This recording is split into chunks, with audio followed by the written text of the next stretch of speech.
y cambiaste mi corazón.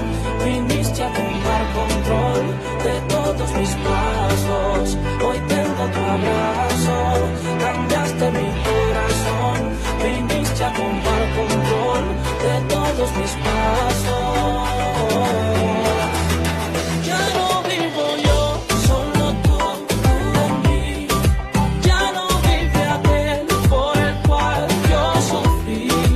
Ya no vivo yo, solo tú en mí. Yo tomé la cruz, te miré y te seguí. Y preparas la mesa delante de todo lo que siempre me quiso herir. Me sientas en ella, no importa si fui de lo menospreciado y lo vil. Me miras de dónde vengo, cambiaste mi rumbo.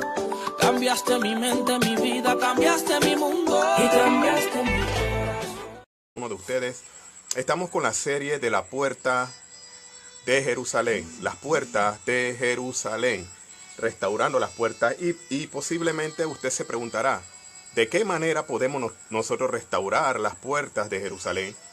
No obstante, en esta ocasión vamos a estar hablando algunos puntos característicos acerca de la puerta en Nehemías capítulo 3. Por ejemplo, hay gente que ha usado Nehemías capítulo 3 y lo han utilizado para hablar solamente de los muros de Jerusalén. Y ustedes saben muy bien que Nehemías fue la persona que venía de una descendencia sacerdotal, ¿ok? Y aparte de esa descendencia sacerdotal, en el cautiverio que hubo en Babilonia, Israel fue cautivo muchas veces y en una de esas ocasiones la ciudad quedó sitiada totalmente.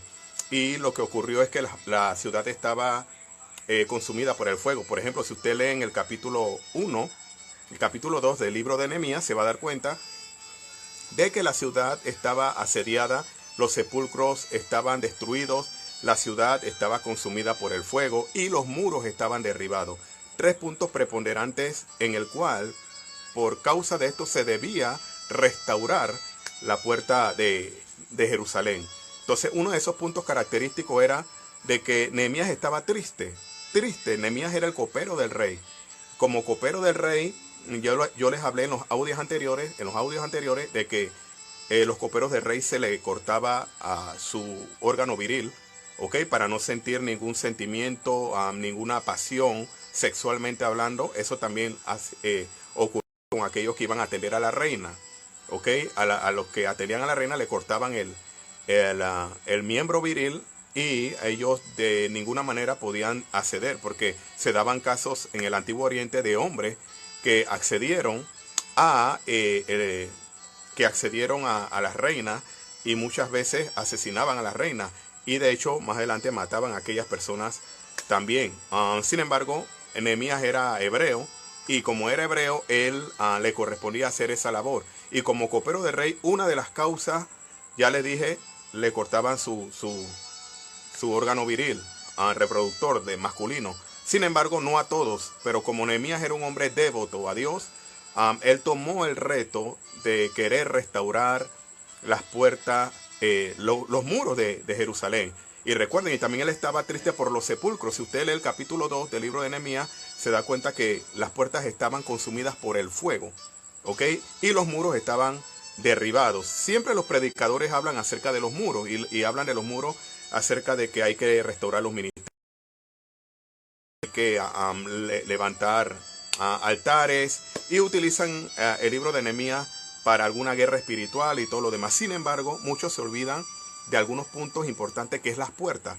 Entonces yo le estoy dando algunos puntos de lo que poco se predica en iglesia, poco se predica en seminarios y poco se predica o se enseña en algunos lugares de la iglesia. Entonces es importante que entendamos que también las puertas y los sepulcros tenían un valor importante. Los sepulcros eran porque representaba la memoria de Israel. Los muros derribados era desprotección. Los sepulcros destruidos era una manera de decir que había problema para recordar aquellos héroes, por ejemplo, como el libro de los Hebreos, capítulo 11, que habla de los héroes de la fe. Bueno, los muros derribados los sepulcros destruidos implicaba de que no iba a haber memoria de aquellos que construyeron o que hicieron obras magníficas. Por ejemplo, Moisés, empezando desde Abraham, Isaac, Jacob, luego Josué, luego los jueces, y posteriormente por ahí venían los reyes, los profetas, etcétera. Sin embargo, Nehemías sabía de que los sepulcros tenían un valor significativo, y por eso él tomó la postura que no ocurrió con Esdras. Recuerde que Nehemías y Esdras eran contemporáneos en el año 532-35 antes de Cristo. Entonces Nehemías era casi contemporáneo y venía también de la deportación que hubo en Babilonia, pero no pudo construir los muros. Es decir, él fue donde el rey Artajerjes a pedirle aquella ocasión que pudiese, que le diera la disposición de construir los muros, y no pudo, no se le ocurrió, lo hizo más de 2 veces. Sin embargo, Nehemías sí tuvo este privilegio. ¿Qué nos quiere decir esto? Que a veces las obras que muchos de los hombres de Dios quisieran hacer, a veces Dios permite que lo haga personas que de repente estén más preparadas, o de repente no era el tiempo de Esdras, pero Nehemías sí demostró ese ahínco de querer restaurar. Y él recorre la ciudad. Estoy dando una introducción solamente para entrar en los puntos. Él da una vuelta por los muros y ve que las puertas estaban consumidas por el fuego. ¿Ok? Y eso le llamó poderosamente la atención. ¿Qué representan las puertas consumidas por el fuego? Representa caos, representa juicio. Yo les hablé de que el fuego puede representar tanto juicio, caos, pero también implica, en el sentido espiritual, representa purificación.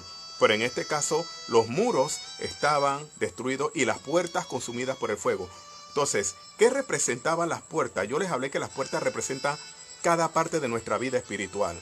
Ok, recuerden en el Salmo capítulo 24. En el Salmo capítulo 24, el salmista vio a las puertas desanimadas, y él usa una figura hipotética, una figura prosa, diciendo: alzaos vosotros vuestras cabezas, y alzaos vosotras puertas eternas, y entrará el Rey de Gloria. Ahora, si nosotros nos preguntamos, ¿a qué se refería el salmista cuando dijo alzad vosotras vuestras cabezas? Porque las puertas literalmente no tienen cabeza. Y si hablamos de puertas con cabeza, obviamente vamos a pensar que una puerta tiene pie y una puerta tiene mano. Pero es un lenguaje en cuanto a la figura de dicción, como lo conocemos, figura literaria, se llama figura prosa. Es como una poesía. Él estaba diciendo: oh, alzad vosotras vuestras cabezas, y entrará el Rey de Gloria. David estaba hablando acerca de Jerusalén, se refería acerca de las puertas que precisamente estaban consumidas por el fuego, y David estaba viendo hacia el futuro lo que iba a pasar y cómo Jerusalén podía ser asediada, porque recuerden que David también era profeta. ¿Ok? A la vez que era rey, también Dios le dio la capacidad de prever y de profetizar acerca del Mesías. Es decir, que David es considerado como un profeta, como un rey, y también era considerado como aquel vástago que le iba a abrir el camino a Cristo, porque Cristo iba a venir de su descendencia o de su linaje, porque Cristo viene de la tribu de Judá, que Judá significa alabanza. Y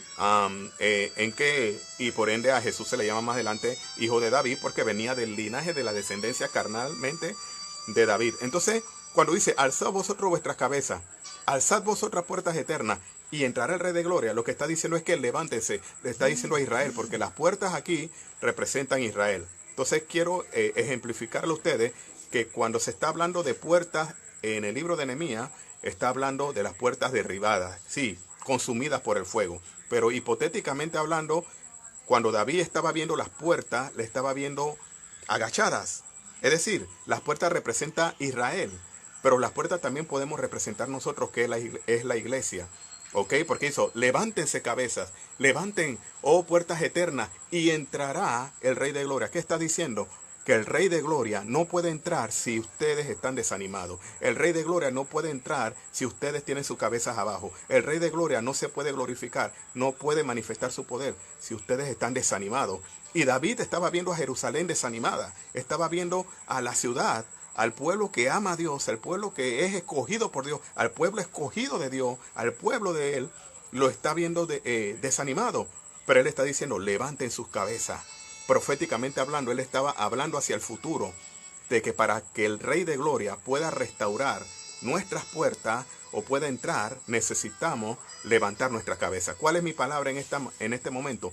Si estás desanimado, si tú en este momento tienes tu cabeza abajo, si por causa de este coronavirus tú has perdido la esperanza en el Señor te dice en este tiempo, levanta tu cabeza.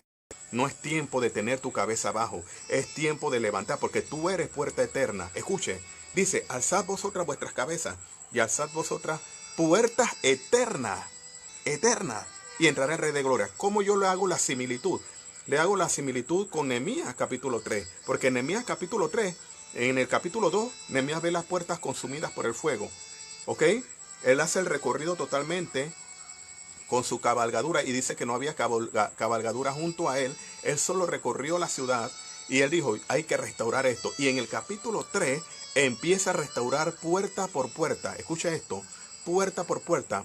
Pero, ¿qué se estaba cumpliendo allí? La palabra que había dicho David, levántense puertas eternas. Nehemías lo estaba restaurando literalmente, pero David lo estaba viendo espiritualmente hacia el futuro, dando a entender de que Israel sería levantada. Pero también David estaba viendo en el futuro a la iglesia, porque las puertas representamos nosotros. En el Antiguo Testamento representaba a Israel, ¿ok? Cada utensilio del tabernáculo, del templo, era ejemplificación de Cristo, ¿ok? Pero ahora más adelante voy a explicarle que la puerta también significa Cristo, o representa a Cristo. Entonces, levántense puertas, levántense puertas. Es decir, puertas, pero no cualquier tipo de puertas, puertas eternas. Nehemías las vio consumidas por el fuego, pero David las vio eternas. Aleluya. Quiero que capte esto. Las puertas consumidas por el fuego son aquellas que no tienen a Cristo adentro, pero las puertas eternas son aquellos que ya han recibido a Cristo como su Señor y Salvador. ¿Por qué puertas eternas? Porque Jesucristo dijo, yo he venido para que tengan vida y para que la tengan en abundancia. Jesucristo dijo, yo les doy vida y vida eterna. En Juan 3:16 dice, porque de tal manera amó Dios al mundo, que ha dado a su Hijo unigénito, la puerta, para aquel que en Él cree o que en Él crea, no se pierda, mas tenga vida eterna. Entonces, ¿qué quiere decir esto? Cuando el salmista dijo puertas eternas, estaba refiriéndose a cada uno en la cual en el futuro se iba a convertir en el prepulsor de aquella puerta, que es la puerta de las puertas, que habla en Juan capítulo 10. Recuerde esto, poderoso.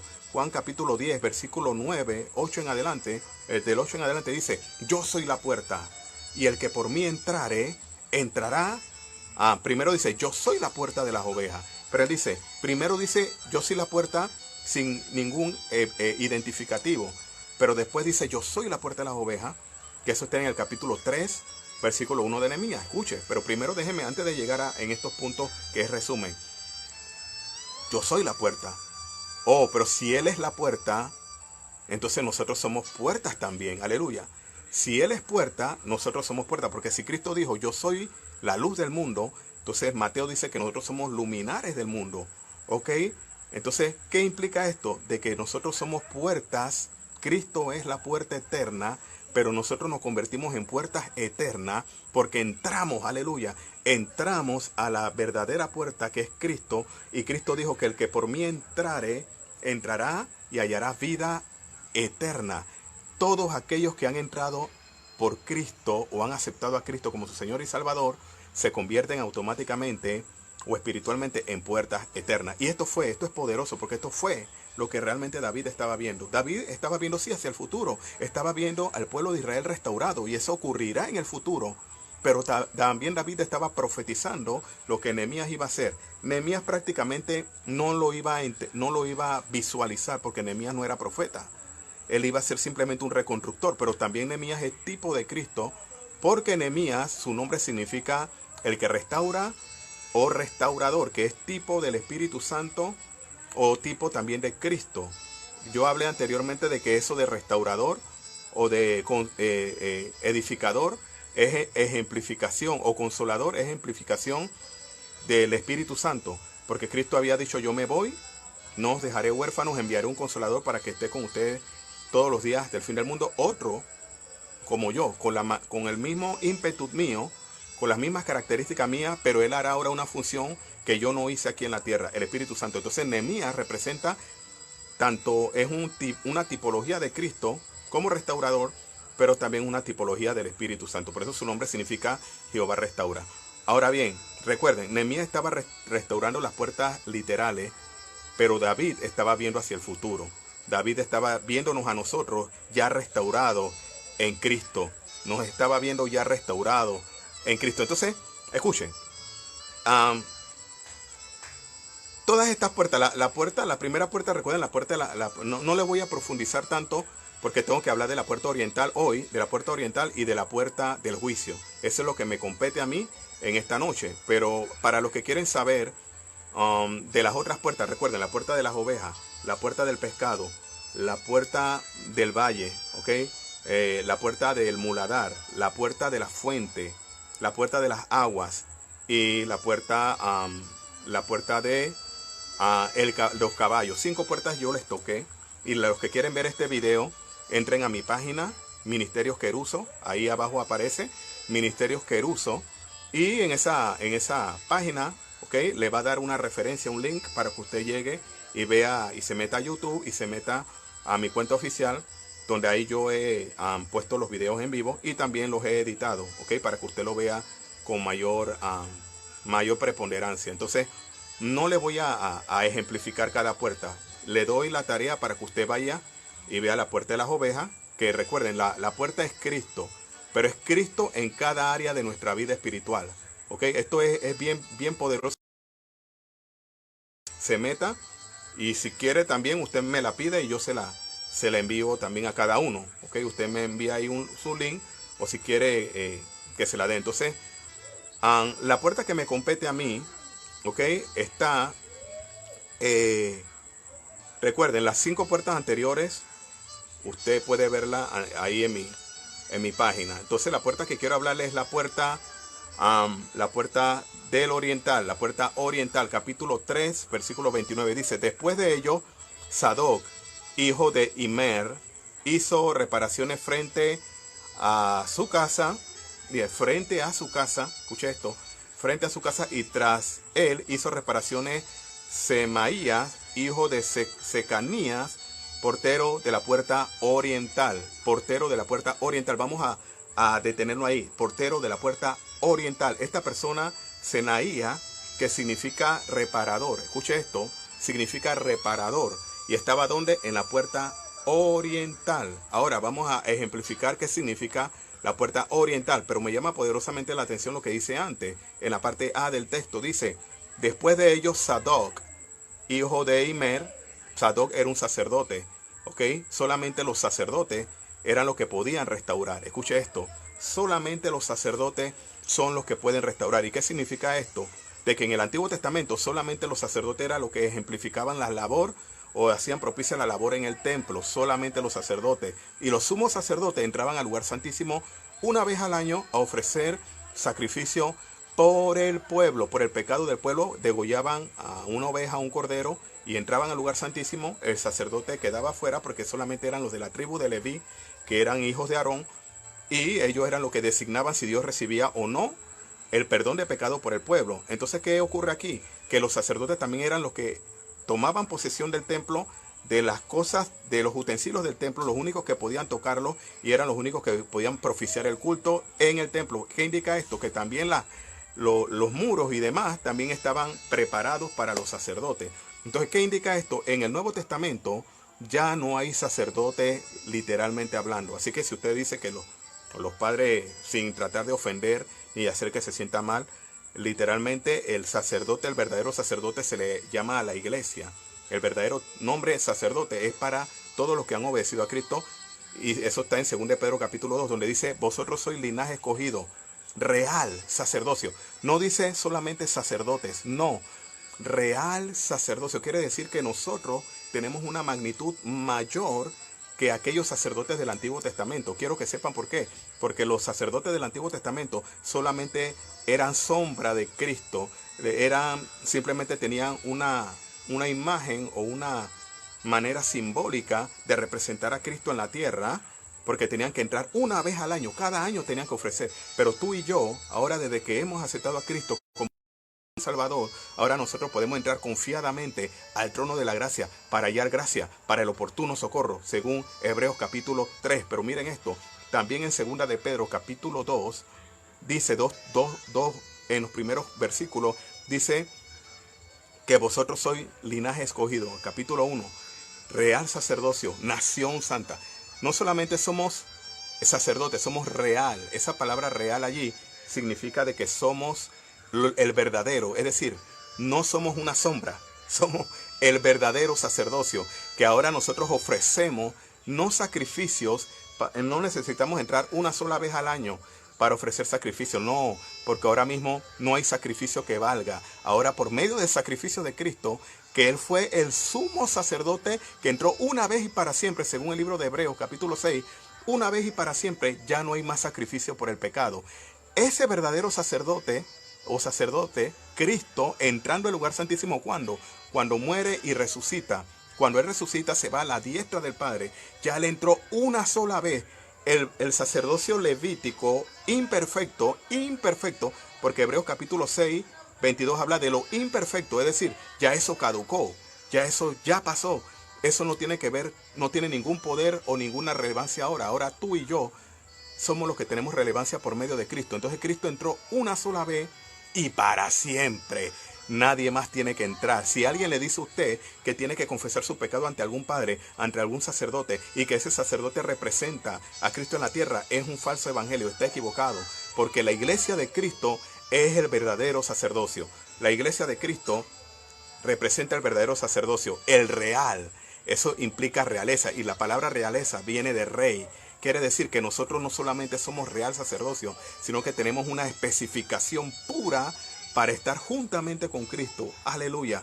Y eso es todo aquel que ha obedecido a Cristo, que ha reconocido, que ha aceptado y ha confesado con su boca que Jesucristo es el Señor, y ha creído en su corazón que Dios le levantó de los muertos. No solamente eres salvo, ahora eres el real sacerdocio. Entonces vamos al punto, porque viene tanta iluminación que no me deja salir del texto. Aleluya. Ponga allí abajo su petición. ¿Qué quiere que oremos? Si alcanzo yo a leer, no voy a leer todo, pero voy a seguir en el tema. ¿Ok? Dice que hizo reparaciones, el sacerdote Sadoc, frente a su casa. Reparaciones primero frente a su casa. ¿Dónde hizo las reparaciones? Antes de tú querer restaurar la puerta, antes de él restaurar la puerta oriental, primero tenía que hacer reparaciones al frente de su casa, al frente de la casa o en la casa. Y yo les hablé anteriormente de que las casas estaban todo lo que es lo que representa tu ministerio, ¿ok? Tu casa, de tu esposa, tus hijos. Hay sacerdocios que quieren restaurar afuera, pero no han restaurado su casa. Dice la Biblia que el juicio comienza por casa. 1 de Pedro 4, que el juicio comienza por la casa de Dios.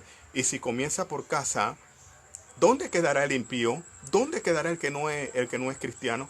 ¿Dónde quedará el que no es real sacerdocio? ¿Dónde quedará el que no ha sido restaurado todavía? Entonces el juicio comienza por la casa de Dios. Y esto implica que primero los sacerdotes deben restaurar en nuestras casas.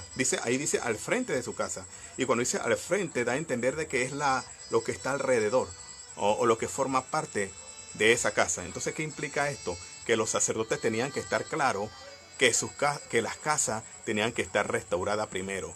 Oh, aleluya. Ojalá y entendamos que nuestra fachada espiritual debe de simbolizar que estamos bien espiritualmente para poder restaurar a otros. Entonces, esto lo que representa es que las casas representan el lugar donde hay que reparar primeramente. Ahora, nosotros ahora mismo en esta pandemia estamos encerrados en casa. Estamos encerrados en casa. Recuerden lo que dice allá en Isaías capítulo 26, 20, que es ejemplificado a Babilonia, ¿ok? A Israel, que fue llevado cautivo por Babilonia, y a Israel tenía que entrar en la puerta, cerrar la puerta, esperar que pasara la indignación. ¿Cuál era la indignación? Lo que estaba pasando afuera, la destrucción, lo asolado que estaba pasando en aquel entonces. La ciudad estaba siendo sitiada. Y bueno, eso tiene un significado que muchos se lo han dado hoy en día. Pero el verdadero significado era el contexto de Babilonia con Israel. ¿Ok? Ahora bien, entra un poquito, cierra tras ti tus puertas hasta que pase la indignación. Pero ¿dónde tenía que encerrarse? En casa. ¿Ok? Y anteriormente también, ¿qué representaba el pueblo de Israel? Tenía que de la sangre de cordero en sus puertas cuando pasó el ángel de la muerte, porque era la plaga de la muerte de los primogénitos. Y ellos, al encerrarse en casa, el ángel de la muerte pasó y no los tocó, porque estaba la sangre del cordero, de los cabritos, que representa la sangre de Cristo. Ahora bien, el encerrarse en casa representa también reparación en casa, porque el Nehemías estaba restaurando, el sacerdote Sadoc, pero recuerda que Sadoc estaba juntamente con Nehemías, estaban restaurando primero sus casas, porque recuerden, primero, en varios textos usted va a entender, usted va a leer aquí que desde el versículo 1 hasta el versículo 20, que es el que estamos tratando ahora, los sacerdotes tenían algo importante, sus casas representaban algo importante. Entonces, ¿qué indica esto? Primera de Timoteo capítulo 3, 8, dice que usted primero tiene que ser ministro en su casa, ¿ok? Para poder ministrar la iglesia del Señor, primero debes ministrar tu casa. Y esto es una palabra de reprensión para todo ministro, para todo hombre de Dios, para todo evangelista, para todo maestro, para todo aquel que quiere ejercer ministerio o está ejerciendo un ministerio. Preocúpese por restaurar primero su casa, sus hijos. Trate de ver si sus hijos están en alguna deficiencia espiritual. Trate de ver si sus hijos no lo entienden. Trate de ver si sus hijos no han entendido el llamamiento. Trate de ver si sus hijos están pasando por alguna desaveniencia. Pero es importante que usted primero restaure su casa, porque primero tiene que restaurar su casa para después restaurar la iglesia. Ninguno puede ministrar la iglesia si no ministra primero su casa. Entonces, ¿qué implica restaurar, hacer reparación al frente de casa? Implica restaurar a tu familia primero. Aleluya. Primero restaurar a tu familia. Pero, ¿qué representa la puerta oriental? Y aquí vamos a entrar en tema. Yo creo que no me va a alcanzar para la otra puerta, pero la otra puerta la termino mañana entonces. ¿Ok? Si no nos da tiempo. Entonces, la puerta oriental nos habla de la resurrección del Señor en nosotros. La resurrección del Señor en nosotros. Puerta oriental. ¿Ok? Y en esta puerta, históricamente, esta puerta oriental era una puerta importante, era una de las puertas más importantes de Jerusalén, porque era la única entrada visible a la ciudad en la parte del este. Era la única entrada visible. Es decir, que toda persona que entraba ahí, o todo rey, o toda persona prominente, visiblemente se veía. Entonces, lo otro representaba también lo muy antiguo que implicaba, le daba preponderancia, porque a la vez cuando entraban los reyes, visiblemente todo el pueblo lo podía ver. Y más adelante le voy a hablar acerca de que esto tiene una representación con Cristo. Entonces, en el año 1539, 1542, después de Cristo, el turco sultán Solimán, él asedió la ciudad, y en ese año a él le llamaban el Magnífico. ¿Okay? Él fue el que asedió la antigua ciudad. Okay, en ese año, en 1539, 1542, 39 al 42, y él lo hizo cuando estaba liderando en la conquista de los territorios onoxionados, que era al norte de África. Entonces, habían países como Argelia, Túnez y la mayoría del Oriente Medio, del Medio Oriente. Entonces, él fue el que sitió esta ciudad en estos años, y para desaparecer totalmente. Pero las piedras de esta ciudad, o las paredes orientales, era algo que estaba identificado por lo provenir del siglo aproximadamente del siglo VI antes de Cristo, y eran hechos con trabajo con mucha preponderancia en la época de Nehemías. Es decir, que era importante esta puerta, porque más adelante miren cómo estos asediadores, o estos gobernantes, o estas personas que asediaban a las ciudades, sabían la importancia que tenía Jerusalén. Históricamente también sabían que esas puertas tenían importancia. Ahora, espiritualmente, ¿qué representa? En esta puerta de Oriente es reconocida por los judíos, porque en esa parte se había de formar un evento peculiar o particular, que era la entrada mundial del Mesías en la ciudad de Jerusalén.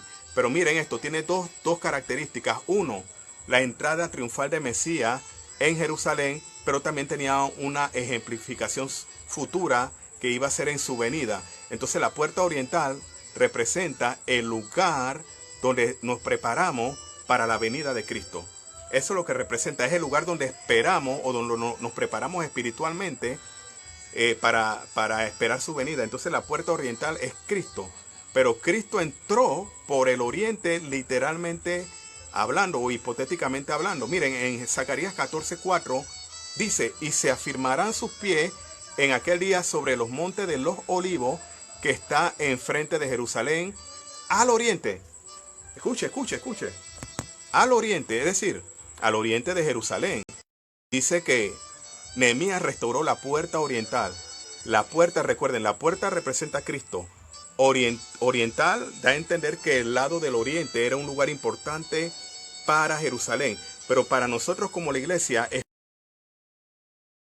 el lado del oriente representa el lugar de nuestra preparación. Ahí es donde debemos esperar la venida de Cristo. Debemos esperar en Él, prepararnos espiritualmente, preparar nuestra vida espiritual, quitar todo lo que no le agrada a Él, porque solamente los que van a recibir a Cristo y los que van a ver a Cristo es los que estamos preparados y recibirle, porque Él va a entrar por la puerta del oriente. Y esto espiritualmente representa que en el futuro, porque la gente, algunos premilenialistas y también los que les gustan estudiar el dispensacionalismo, habla de que eso va a ser en la batalla del Armagedón. Otros hablan de que eso va a ser en su segunda venida después de la gran tribulación y después de que aparezca. Algunos dicen que esto ocurrirá mucho antes, porque recuerden que está el preterismo. El preterismo dice que ya todo esto aconteció históricamente. El premilenialismo habla de que vendrá un tiempo estipulado que va a ocurrir en el futuro, pero también tiene connotaciones en la historia. Y los amilenialistas hablan, o postmilenialistas, hablan acerca de que esto va a ocurrir ya cuando entremos al juicio final.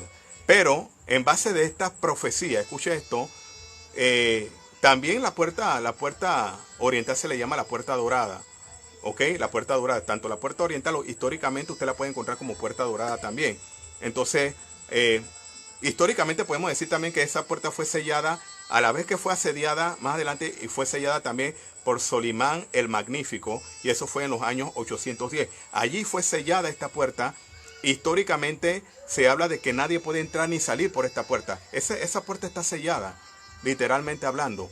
Fue sellada y fue amurallada por los árabes, y el que dirigía a los árabes en esos años, los años 810, después de Cristo, implica de que esa puerta nadie podía entrar y salir, estaba cerrada, y está cerrada hasta el día de hoy, ¿ok? Y desde el año 1541, Sultán el turco, él conocía esta profecía mesiánica. Dicen que este Sulmán el turco conocía el árabe, pues conocía esta profecía futura que afirmaba que Cristo entraría a la ciudad de Jerusalén por esta puerta. Por eso él la selló. Pero aunque él la selló literalmente, él no pudo detener esa profecía que se iba a cumplir en un futuro. Él no la podía, o sea, la selló literalmente. Actualmente podemos ver que eso se cumplió. Ok, se iba a cumplir, pero miren, Ezequiel se iba a cumplir cuando Cristo entró a la puerta, a la ciudad de Jerusalén. Se dice que fue por el oriente, que entró, y cuando él entró, eso tiene el significado connotativo, que la gente decía, Hosana, el hijo de David, bendito el que viene en el nombre del Señor, y le tiraban palmas y todo lo demás. Ahí se cumple parte de esta profecía. Cristo entró por la puerta de Jerusalén, la puerta oriental, y la gente le alababan, y aquellos discípulos y aquellos judíos le decían, Señor, manda que callemos a esta gente. Y el Señor les dijo, si estos callaran, las piedras clamarían. Déjenlo que clamen. ¿Qué representa esto? Que Cristo entró a la ciudad de Jerusalén, dando a entender que en el futuro, la iglesia iba a representar esa Jerusalén, pero la Jerusalén espiritual, y Cristo entraría por allí. Está hablando de que Cristo está diciendo, yo voy a entrar en cada uno de ustedes. Yo voy a morir y voy a resucitar, pero haré mi entrada triunfal. Esta entrada triunfal era literal, pero va a haber una entrada que voy a hacer en el interior de cada uno de ustedes. Entonces Jerusalén se iba a convertir espiritualmente en la iglesia. Entonces Jerusalén, hoy para nosotros es la iglesia de Cristo. Tú que formas parte de la iglesia del Señor, eres parte de esa entrada triunfal, porque cuando Cristo tú lo aceptas como tu Señor y Salvador, Él entra en ti. Ahora, Él entró literalmente allá en Palestina, en aquella ciudad, ¿ok? Literalmente le ofrecieron alabanzas, gloria, honor, pero ahora Él, aleluya, fue derribada en el año 70 después de Cristo por el emperador Tito. Ya no hay nadie que pueda entrar a una ciudad literal a ofrecer sacrificio y alabanza, porque hasta el templo fue derribado. Pero ahora tú y yo, que somos el verdadero templo del Espíritu Santo, Cristo ha hecho su entrada triunfal. Cuando vino y tú lo aceptaste como tu Señor y Salvador, cuando Él resucitó, y cuando Él resucitó y fue a la diestra del Padre, Él dijo, yo estaré con ustedes todos los días hasta el fin del mundo. ¿Qué representa la puerta oriental? Representa restaurar el lugar donde Cristo reina. Representa restaurar el lugar donde Cristo reina. ¿Y qué estás haciendo tú para que Cristo haga una entrada triunfal en tu vida? Le hablo a cristianos, pero le hablo también a inconversos, que aquellos que no han conocido a Cristo necesitan que Cristo haga su entrada triunfal como la que hizo en Jerusalén, en la puerta del oriente. También la quiere hacer adentro de ti. Pero ya los que hemos conocido a Cristo, si tú estás en desaveniencia, si tú estás decaído, necesitas levantar y restaurar esa puerta oriental para que Cristo esté allí y reine. Esa es la puerta donde Cristo quiere reinar. Escuche, la puerta oriental es el lugar donde Cristo quiere reinar. Es el lugar donde tú necesitas dejarle o darle la oportunidad a Él o darle el espacio a Él para que Él tome control de tus dudas, Él tome control de tu temor. Todas las redes sociales y los medios están tirando, bombardeándonos a nosotros, a nuestras mentes, porque el diablo sabe que Cristo reina en nuestra vida, Cristo reina en nuestra mente. La puerta oriental ha sido restaurada y esa puerta representa a Cristo en nuestras vidas y representa también que nosotros debemos prepararnos para su venida. Cristo hizo esa entrada triunfal, la hizo literalmente, espiritualmente en el trono santo, y ahora vive en nosotros por medio del Espíritu Santo, ¿ok? Porque en nosotros vive el Padre, el Hijo y el Espíritu Santo. Él dijo, yo estaré y moraré con ustedes, ¿ok? Viviré dentro de ustedes. ¿Cuántos saben que Cristo vive dentro de nosotros? ¿Cuántos creen? El mismo apóstol Pablo reconoció esta puerta oriental cuando dijo, ya no vivo yo, mas vive Cristo en mí. Oh, aleluya. Cristo no necesita entrar a un lugar literal para reinar. Cristo no necesita ser un templo literal para reinar. Cristo vive en nosotros, que somos el templo, según 1 Corintios 3, 14, 16. El templo, el verdadero templo de la puerta oriental, el verdadero templo del Espíritu Santo. Y en Ezequiel 44, antes de terminar el tema, Ezequiel 44, 1 y 3, hay algo profético. Escuche, la puerta se daba hacia el este, oriente, y estaba cerrada. Miren, recuerden, históricamente, Sulimán la cerró en el año 810, después de Cristo, la amuralló y todo lo demás. Pero aquí Ezequiel estaba profetizando que esto no había hombre que podía cerrarla espiritualmente, aunque literalmente fue sellada espiritualmente. No había o no hay hombre que pueda sellarla. Es decir, no hay diablo, no hay demonio, no hay enfermedad, no hay tiempo, no hay espacio que pueda determinar o cerrar lo que Cristo va a hacer en el futuro cuando nos lleve a la vida eterna. No hay nada que lo pueda detener. Escuche, escuche. Y dijo, estaba cerrada, y el Señor me dijo, esta puerta está cerrada, no se abrirá. Miren esto. Y nadie entrará por ella, porque el Señor Dios de Israel ha entrado por ella. Ya Ezequiel lo estaba viendo espiritualmente, lo estaba viendo proféticamente, porque Ezequiel también, contemporáneo con Jeremías, profetizaron para el reino del sur, ¿ok? Como profeta.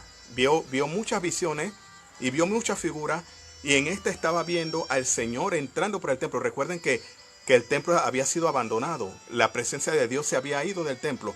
La abandonó varias veces, pero literalmente la presencia de Dios se había ido del templo. Y había una profecía que no iba a volver más al templo. Pero Cristo se profetizó mucho de que Él iba a descender sobre un templo, sobre la restauración de su templo. Y por eso dice el profeta Ageo, hablando de que la gloria postrera de esta casa será más Él estaba hablando no de una presencia que iba a preponderar literalmente, sino que estaba hablando en el futuro de que el Espíritu Santo ahora iba a habitar en nosotros, en la iglesia, en el cuerpo. Recuerde, Él habitaba sobre, ahora habita en. Y la palabra en, la preposición en, significa adentro, adentro, adentro. Cuando alguien le pregunta a usted dónde vive Cristo, dónde mora el Espíritu Santo, usted puede responder con certeza, adentro. Porque Él habita adentro, porque en nosotros hay frutos del Espíritu, porque en nosotros se manifiestan los dones del Espíritu, porque en nosotros se manifiesta el carácter de Cristo. Entonces, el derramamiento o la gloria que habla allí de postrera de esta casa será mayor que la primera, se está refiriendo a la gloria que iba a venir, que ya no iba a abandonar más, ya no iba a descender más sobre el templo literal, ahora iba a descender sobre el templo espiritual que somos nosotros. ¿Cuántos pueden decir gloria a Dios por esto? Aleluya. Entonces, esta puerta estará cerrada y no se abrirá y no la abrirá nadie, porque el Señor Dios de Israel ha entrado por ella. Ya Ezequiel estaba viéndolo que ya entró. Hablan de un futuro, o cuando hablan de un verbo presente, está implicando algo que iba a ocurrir, pero ya lo estaban viendo ocurrido. Todos los profetas cuando profetizaron o profetizaron con verbo presente, dando a entender que ya había ocurrido la profecía que Dios le estaba dando a Ezequiel. Entonces, cuando Jesús cumple esta profecía en Ezequiel, ya yo dije, la cumple. Hay tres connotaciones en el cumplimiento de esta profecía. La cumplió cuando vino por primera vez. ¿Okay? Cuando vino por primera vez, la cumplió entrando en la ciudad santa. Ahí se cumple parte de esta profecía. Tiene tres puntos de cumplimiento. Cristo entró por la ciudad santa y ahí se cumplió esta parte donde dice entrará a la puerta del oriente, o entrará por el oriente, ¿ok? Cuando entraron allá y la gente aclamaba, Hosana, Hosana al hijo de David, etc. Y la otra parte que cumplió, la cumplió espiritualmente, cuando Cristo ahora entró. La Jerusalén espiritual es la iglesia, porque allá en Apocalipsis Juan vio a la nueva Jerusalén descender del cielo y la vio como una esposa ataviada para su marido. ¿Cuál es la esposa? La esposa es la iglesia de Cristo. La esposa, que lo que vio en figura apocalíptica descender del cielo, habla de la iglesia cuando venga a reinar con Cristo. Aleluya. Entonces Cristo entró ahora, había entrado en nosotros por medio del Espíritu Santo, y ahora en el futuro vamos a entrar juntamente con Él a la eternidad. Juntamente con Él vamos a entrar. Oh, aleluya. Yo quiero decirle algo. No importa la necesidad que tú estás pasando. No importa los momentos duros que tú estés pasando. No importa los momentos difíciles. Los hombres no te van a poder cumplir. Quizás. Y tú estás esperando que el hombre te cumpla. Pero el único que sí tiene seguridad para nosotros en esa puerta oriental es Cristo. Tú necesitas restaurar esta puerta porque aquí tienes seguridad de tu salvación. Tres cosas importantes en esta puerta, y con esto quiero terminar. Uno, en esta puerta Cristo rectifica tu vida espiritual. En esta puerta tú reconoces a Cristo como tu dueño y Señor. Por eso necesitas restaurar la puerta oriental. Aleluya. Reconoces a Cristo como tu Señor y Señor, porque ahí dice Ezequiel, entrará el Señor. La palabra Señor en el Antiguo Testamento es Adonai, y la palabra Adonai es Señor. En el Nuevo Testamento la palabra es Kurios. Y la palabra curios también se aplica como a un amo que tiene una hacienda y que tiene esclavos. Es la misma palabra curios, pero la palabra curios en mayúscula porque también significaba amo, alguien que tiene súbditos trabajando para él o esclavos, pero también Cristo la utiliza para hablar de su atributo igual al Padre. En el Antiguo Testamento, Adonai se reconocía a Jehová, a Yahweh. En el Nuevo Testamento, a Yeshua se le conoce como también el Señor, el dueño de todo. Entonces, ¿qué quiere decir esto? De que Cristo quiere ser el dueño de nuestra vida. Restaurar la puerta oriental implica que Cristo quiere ser el dueño de tu vida. Cristo no solamente quiere ser Señor para darte lo que tú necesitas. Cristo no solamente quiere ser Señor para librarte de esta pandemia. Esta pandemia va a pasar y probablemente muchos morirán. Y quiero decirlo fríamente. Muchos pastores han muerto, algunos por negligencia y otros por voluntad de Dios. Usted y yo estamos vivos, debemos de darle gloria y glorificar a Dios por eso. Pero no solamente Cristo te quiere librar de pandemias, Cristo quiere ser el dueño de tu vida. Cristo quiere que tú te prepares para que Él sea el dueño de tu vida y que te prepares para esa entrada triunfal allá en el reino de los cielos. Tú necesitas guardar. Tú necesitas arreglar tu vida espiritual. Tú necesitas corregir muchas cosas en tu vida, perdonar al que tienes que perdonar. Tú necesitas el evangelio. Tú necesitas dejar de estar fraguando cosas negativas en contra de tu hermano. Tú necesitas establecer que Cristo sea tu Señor. Porque esta es la segunda característica de restaurar la puerta oriental. Y la tercera característica de restaurar la puerta oriental. Recuerden, Él quiere reinar en ti. Él quiere restaurarte a ti. ¿Ok? Pero Él también quiere que sepas que tú afirmes tu salvación. Sin puerta oriental no hay salvación. Oriental no hay entrada a la ciudad, literalmente hablando, de Jerusalén como la que hizo Cristo. Sin puerta oriental no iba a haber una profecía para nosotros. Pero sin puerta oriental tampoco hubiese para hablar de la vida eterna. Dios te bendiga. Dios te bendiga en esta hora. Dios te bendiga. Aleluya. Glorificamos a Dios por esta palabra, por esta enseñanza. Y espero que tú puedas entender que esta puerta necesita ser restaurada para ti. ¿Ok? Que esta puerta necesita ser restaurada para ti. Este mensaje va a quedar grabado para los que quieren atender, para los que quieren escuchar, para los que necesitan reactivar su vida espiritual. ¿Ok? Iba a tocar las dos, pero voy a dejarle el mejor menú para mañana. ¿Ok? Mañana vamos a estar quizás a la misma hora, porque vamos a tener culto en la iglesia virtual, pero vamos a estar a la misma hora, casi. ¿Ok? Yo le voy a avisar en mis redes sociales. Que Dios te bendiga, Padre, en el nombre de Jesús. Hay personas que están escuchando, hay personas que están viendo este. Yo lo puedo ver, lo puedo sentir. Puedo identificarlo y no necesito ser profeta para saberlo. Hay personas que necesitan una palabra, personas que necesitan restaurar la puerta oriental. Hay personas que necesitan que Cristo sea el rey de sus vidas, que necesitan que sea el Señor. Necesitan que Él restaure esa puerta para Él reinar allí, para ser el Señor, pero también para prepararlos para la vida eterna. Nada tiene sentido en esta vida si tú no estás preparado para encontrarte con tu Señor. La puerta oriental también te dice que tienes que prepararte para ese encuentro con tu Señor. Aleluya. Y si tú mueres en esta hora, ¿dónde vas a estar? He preguntado, si tú mueres en este momento, ¿dónde vas a estar? En el nombre de Jesús enviamos esa palabra de salvación, Padre, en el nombre de Jesús. Si aquellos no han conocido a Cristo, dice la Biblia que la fe viene por el oír y el oír la palabra de Dios. Dice Romanos capítulo 10, versículos 9 y 10, que con el corazón, con la boca se confiesa para salvación y con el corazón se cree para justicia. Ahí donde estás puedes hablarle al Señor. No necesariamente tienes que repetir. Tienes que decirle, Señor, sálvame, yo quiero ser tu hijo. Yo necesito de ti. Yo necesito bautizarme también para el perdón de mis pecados, porque en Hechos capítulo 2, 38 es una manera de prepararnos también para entrar en esa puerta oriental. Hay que creer. El que creyere y fuere bautizado será salvo.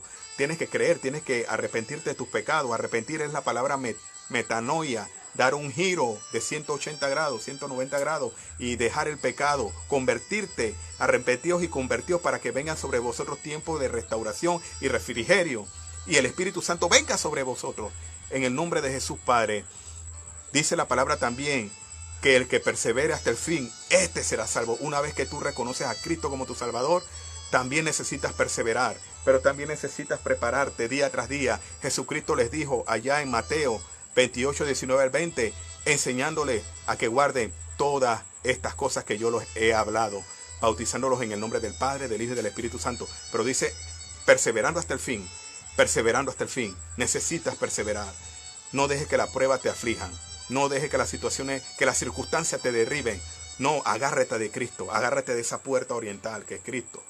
Porque Él también te va a dar entrada o acceso a la vida eterna. En el nombre de Jesús. Dios te bendiga. Lo dejamos. Y comparte este video para aquellos que necesitan una palabra inspirada, revelada, que cambie su vida. Tu hermano y amigo Jacob Perea Ellis, conocido como El Queruso. Recuerda, Queruso en página Facebook y también por Instagram. Les amo en el amor de Cristo, humildemente. La gracia de Dios sobre ustedes y que el Señor te bendiga. Nos vemos pronto. Buenas noches.